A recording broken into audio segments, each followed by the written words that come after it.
Upang maiangat ang antas ng kabuhayan ng mga people's organization sa Aurora, pinangunahan ng 91st IB at Bureau of Fisheries and Aquatic Resources Special Area for Agricultural Development o BIFAR SAAD program ang pagbibigay ng livelihood package sa grupo ng Renewed Strength Dinajawan Association at Caloocan New Life Association na ginanap sa headquarter ng Bravo Company sa Barangay de Baraybay, Dinalungan, Aurora.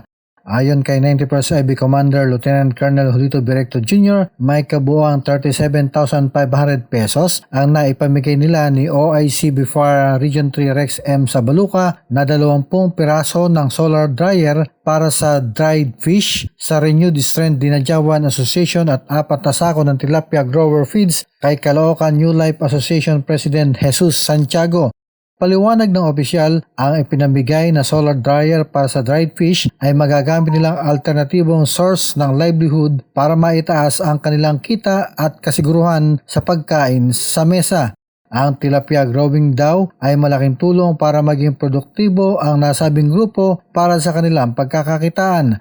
Magsasagawa din daw sila ng pagbisita at pagtuturo upang matulungan sila na mapaunlad ang kanilang negosyo. Patuloy din daw silang nakaalalay sa kanilang pangkabuhayan para sa kanilang pag-asenso upang makatayo sa kanilang mga paa. Nagpahayag din si OIC BIFAR Sabaluca sa 91st IB ng pasasalamat at nangako na nakahanda silang sumuporta at magbigay ng tulong sa grupo.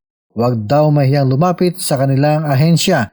Todo din ang pasasalamat ni Katesi, presidente ng dalawang grupo, sa patuloy na ibinibigay na tulong puhunan sa kanila.